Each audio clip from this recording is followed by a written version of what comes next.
Hello everybody, my name is Rachel and welcome to the second part of my August wrap-up. I'm going to try to bang the rest of these out so that I can finally be caught up. In fact, if I have enough vim in me this morning, I'll film a weekly wrap-up for the first week of September. You might get 2 videos in one day because I really want to catch up.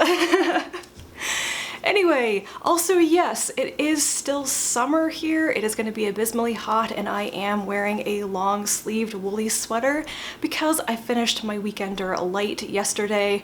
It's blocked and everything and I can wear it and it's really cool. So I'm going to wear it for one video and then it will come off because I'm already heating up, guys. It's going to be over 90 degrees outside today. I'm not wearing this all day. So anyway, let's get into the books. First, a book that I forgot to talk about in not one, but 2 previous wrap-ups. How to Be an Anti-Racist by Ibram X. Kendi. I would have sworn that I filmed talking about this for my novels and nonfiction wrap-up. I could not find the footage. I guess I'm good at deluding myself sometimes. So, How to Be an Anti-Racist is one of those extremely popular books on the issue of race today. A lot of people have been reading it. I am no different. I picked it up specifically because I wanted an introduction to reading about race. I have never done that before, and this seemed like a good book to break down a lot of concepts for me. I buddy read it with Shannon from That So Po. I believe she did an entire video on it as well, so you can go see her talk about it in more depth than I probably will today. It was an amazing buddy read. We basically did a close reading of it and talked about every single chapter each day. It was so good and I got so much out of this book. It is how to be an anti-racist. I think more accurately how to think like an anti-racist. He defines a lot of terms and clarifies a lot of what we mean when we talk about certain things, and that's what I really needed. I walked away from this book feeling like I actually understood some basic concepts and I was prepared to talk about them because I had the words and I knew what they meant. So yes, I really enjoyed reading this book and I got so much out of it, and yes, would definitely recommend to other people. After multiple false starts, I finally finished Terenolius by Claire G. Coleman. This is a futuristic second colonization of Australia, and it becomes much more science fictional in the second half, which I want to point out because when I started this book multiple times, I never got past the first couple of chapters, which read very much like historical fiction. I was confused about what the book actually was, especially because I thought it was supposed to have a speculative element.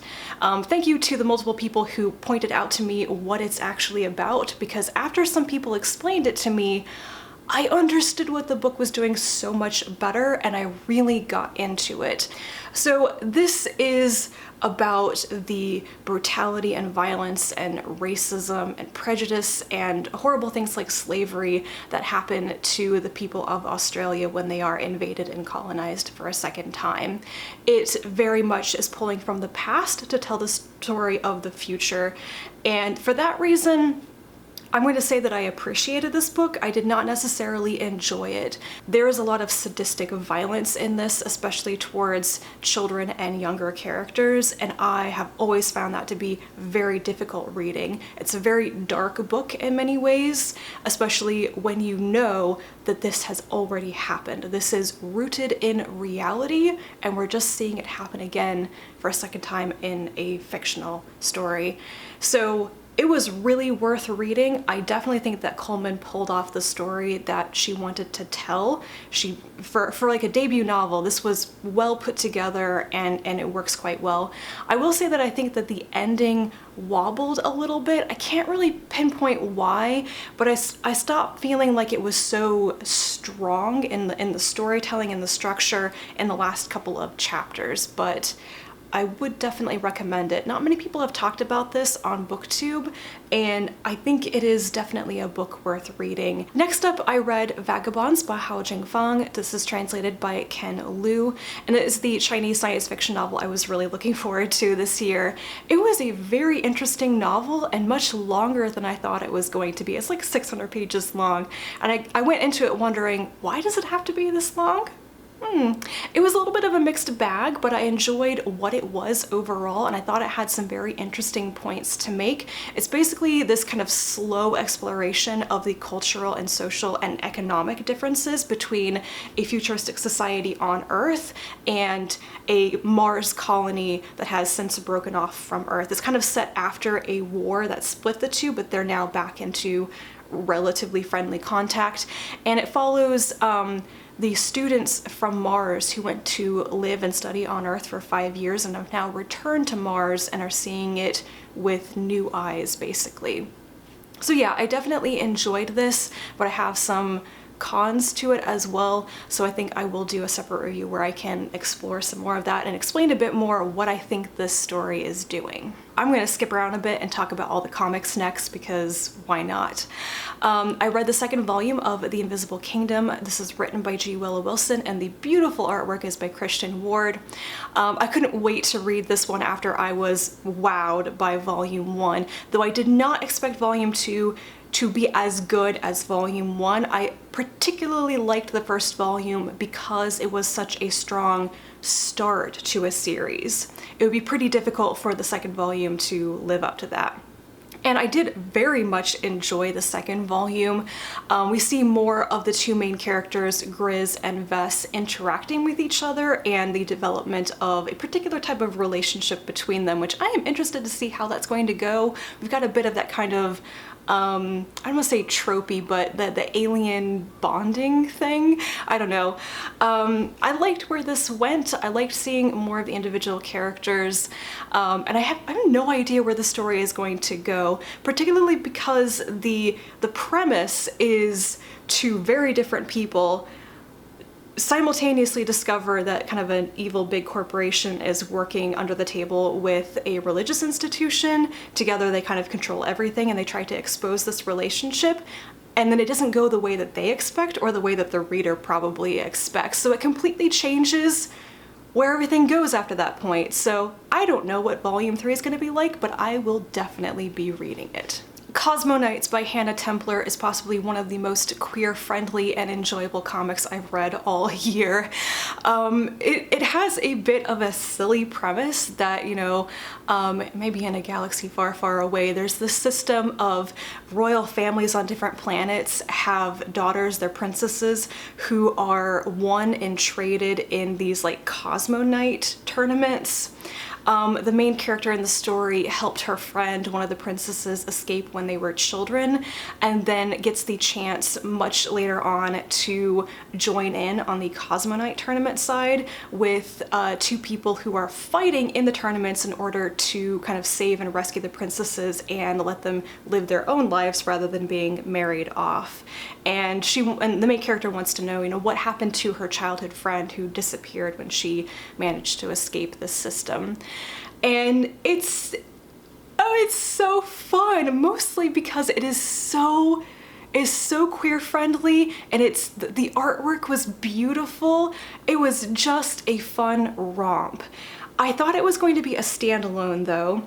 It's actually the first in a series, and the way that it ends, it's a pretty major cliffhanger. I was satisfied with the story up to that point, and then realized this is definitely not a standalone. I believe that Templar is already working on the second installment in the story, and I am very much looking forward to it. So yeah, this is one where I don't completely buy the world building. It's a little bit silly, but it's like space fantasy. But what is happening in the story, who the characters are, what they're doing, it's so good. That was a terrible explanation of that comic, but really, you should read it. Next is Southern Cross, Volume 1, written by Becky Cloonan, and the artwork is by Andy Belanger. I picked this one up a little bit on a whim after I'd heard Maya talk about it a couple of times. Like, hey, science fiction comic, I should try that.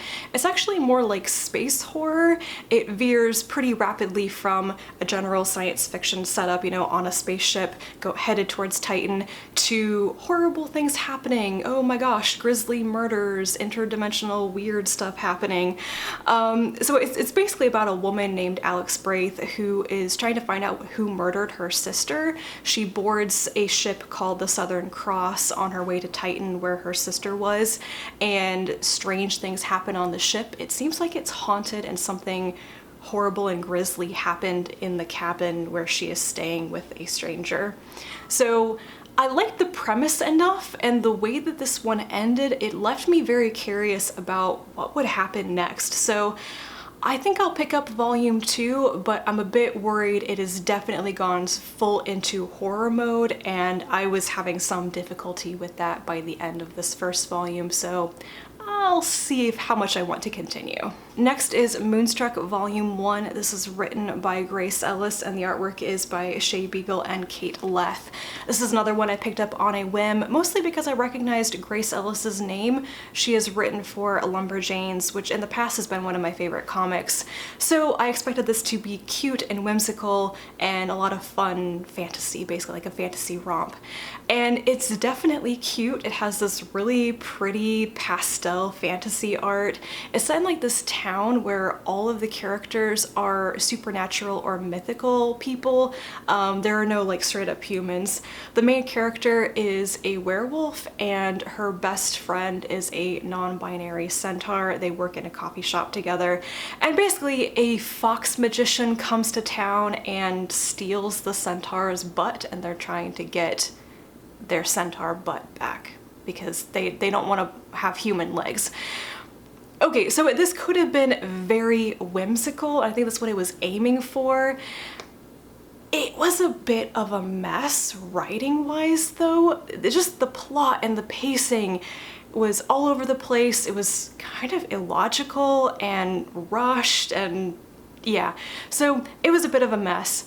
Very cute. I don't think I'll be continuing with this series though. Next up, I read a fascinating little microhistory by Dava Sobel called Longitude. It has a very long subtitle I can never remember, but it is about the problem of calculating longitude, especially at sea where there are no geographical landmarks to help you find out where you are. The problem of longitude just dogged seafaring for hundreds of years. It was one of the main obstacles to successful seafaring, and many people died and got lost because they couldn't figure out where they were. So this book really breaks down some of the major attempts, some of the solutions put forward to the problem of longitude. There was actually a scientific prize set up to reward whoever could solve the problem.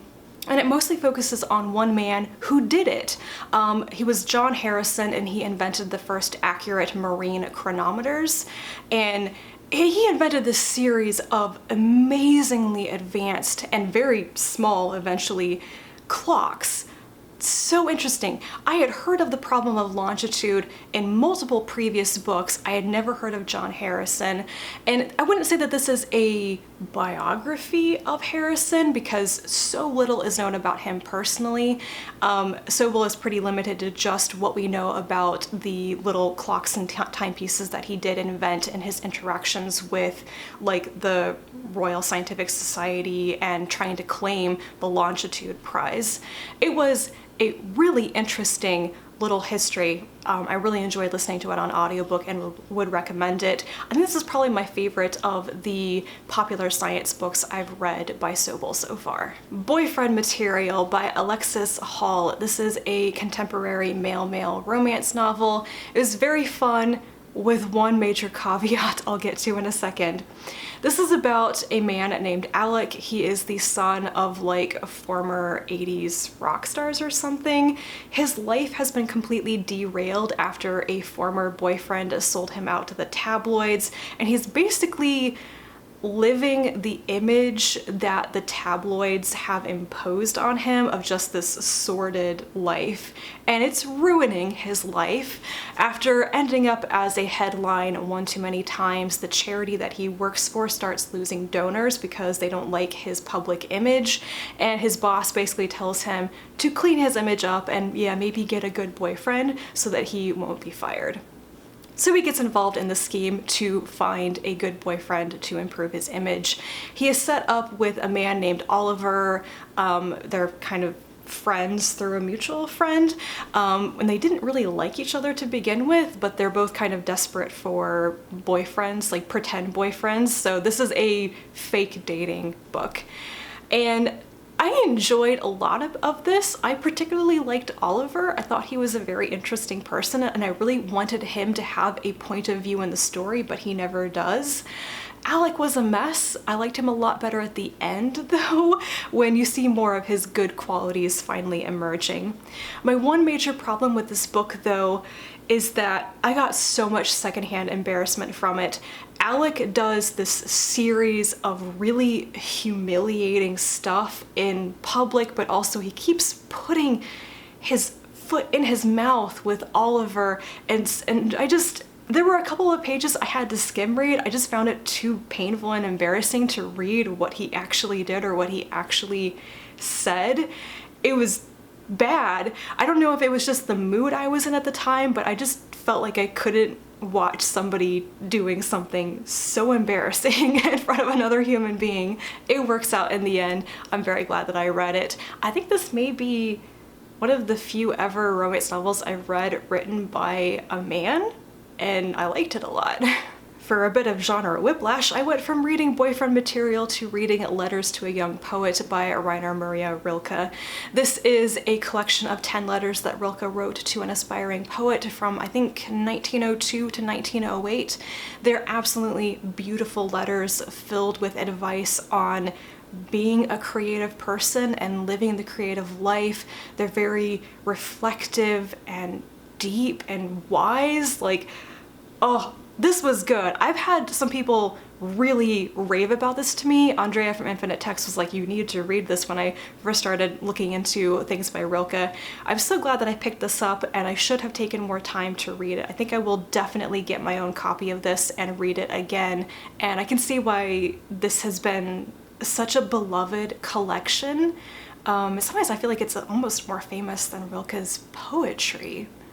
I don't know, maybe I'm wrong about that, but it was very, very good. The End of Everything, Astrophysically Speaking by Katie Mack. This is a physics nonfiction book about, I think, 6 ways that we theorize the universe might end based on what we know right now about physics and cosmology and the nature of the universe. I really like Katie Mack as a science communicator, and I was looking forward to this. It definitely lived up to my expectations, and I think I will have to reread it again.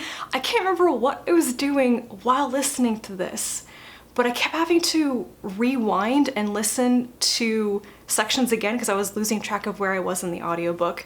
Not a good sign. I should have paid more attention when I was listening to it, so I will reread it at some point and probably enjoy it even more. I would say that if you are new to reading about physics or astronomy, that sort of thing, this is a good book to get into first. I think it was very clear, and that Mack definitely did a good job of breaking down a lot of the concepts and talking about them in an accessible way. I've read a lot of physics and like astrophysics books before, so not a lot of this was super new to me in like the fundamentals, but I did not know about a couple of the end of the universe theories. Next, I read All Worlds Are Real, short fictions by Susan Palwick. I loved this. So close to being a 5-star short story collection, which doesn't happen all that often for me. Palwick is definitely one of my favorite short fiction writers. She has at least 4 novels out, and I've never read any of them, but every single short story or novella I've read by her in the past I have loved. So I was very much looking forward to this new collection from her. It was so good, guys. There are a couple of stories in here that I had read before, and rereading them was a joy. The Shining Hills, not one of my favorites, kind of a take on the being stolen away by the fairies type of story, but still very good. Ash, which is one of my absolute favorite short stories that I've read in probably the last 7 or 8 years. I describe it as The Giving Tree for adults, but with a darker end to it. Like, find the story and read it, it's so good. Also, Remote Presence, which was a Hugo nominee back in the day, I think. It's like a novelette, and it's about a chaplain working in a hospital who has to, he needs to exorcise a ghost but really doesn't want to. He wants to do the right thing for this elderly woman who passed away, but doesn't realize that she's died. And he has to hide her presence during an inspection of the hospital. And I will say a lot of these stories include religion or faith, people like the chaplain in that story. And I did not realize that was a theme that Palwick wrote about so much, but she actually has these really great little paragraph introductions to every story, which really gave some of them more context and pointed out some things that I hadn't noticed across a bunch of her stories before. And faith is definitely one of those things that she wants to include in her stories, and I really like the way that she does that. A lot of the stories also involve like hospital or medical settings, because Palwick actually like volunteered in an ER for many years, and that once again was another kind of theme across a lot of the stories that I really, really liked. I think there were only 2 stories in this entire thing that I had some quibbles with. The very last story is almost like a piece of flash fiction that's a bit of a sequel to one of the stories in it that I really enjoyed, and it is it's one of those like interview style stories where you only hear the person replying to questions, you don't hear the other person interrogating them. I hate this style of story. It doesn't matter how much I love a writer, I have never ever gotten into any story that is written in that way. It just leaves me cold. And I just did not like that particular story at all. There was also another one that I think came a little bit close to being not like other girls, and that is a bit of a trope that I do not love in fiction anymore. But other than those 2 little quibbles, this was such a strong short story collection. I highly recommend it. It's a really good place to start with Palwick's short fiction as well, because it contains some of her more recent short stories that I think are just wonderful. I absolutely loved With the Fire on High by Elizabeth Acevedo. This is the 2nd book by Acevedo that I've read. I'm kind of reading her books in reverse publication order. And you remember perhaps that I loved Clap When You Land. That book was just so emotionally good for me. It was incredible. And With the Fire on High was just as good, but in a different way. It made me feel very differently. This follows Imani, who is a teen mother trying to balance raising her young daughter while finishing high school, while trying to decide what to do next. Will she go to college? Can she afford to go to college? And she very much wants to be a chef. She has a pretty much magical gift for making food.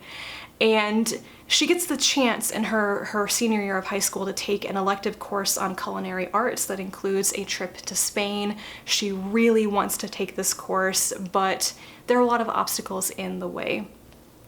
This was so good, guys. First of all, I loved all the cooking content. That's probably what really elevated my enjoyment of it. There's so many descriptions of Imani cooking and making food, and food as, you know, part of friendship and family. And then you get into the more professional culinary side of things as well, which was really cool. And I loved the main character. I loved Imani. I liked her personality. I wanted to see where her story went. And I just felt like it was this really great story about family and friendship and dreaming really hard, and maybe not giving up on those dreams when you think you need to be more realistic, I guess. I wanted all of the good things for the characters in this, and I was rooting for everybody.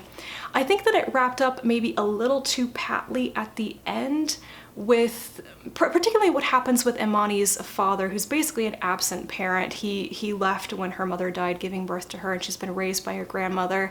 And it was a very complicated relationship, and I feel like the way things came around full circle with her father was a little bit too nice. Maybe not super realistic, but other than that, I spent most of this book worried that something terrible would happen to Imani and that she wouldn't achieve her dreams, and I was so happy, like elated even, when the right things happened, and it was really good. How many times can I say something was good? And lastly for today, really quickly, I read No Man's Land by A.J. Fitzwater. This is a historical fantasy novel set in New Zealand during World War II about a young woman who goes to work on a farm when she joins the land service and discovers more about herself and a gift that she has. I loved this. I'll be doing a separate review of it. The short version is, you should go pick up this novella if you like historical fantasy. It was so well written. I loved the story. Definitely need to read more by Fitzwater in the future. And I'm done. Those are all the things that I read in August, guys. Let me know if you have also read any of these. Leave me a comment down below. I'm going to go take off this sweater because I'm boiling now, and I'll be back soon with my first weekly wrap-up of September. And until then, bye.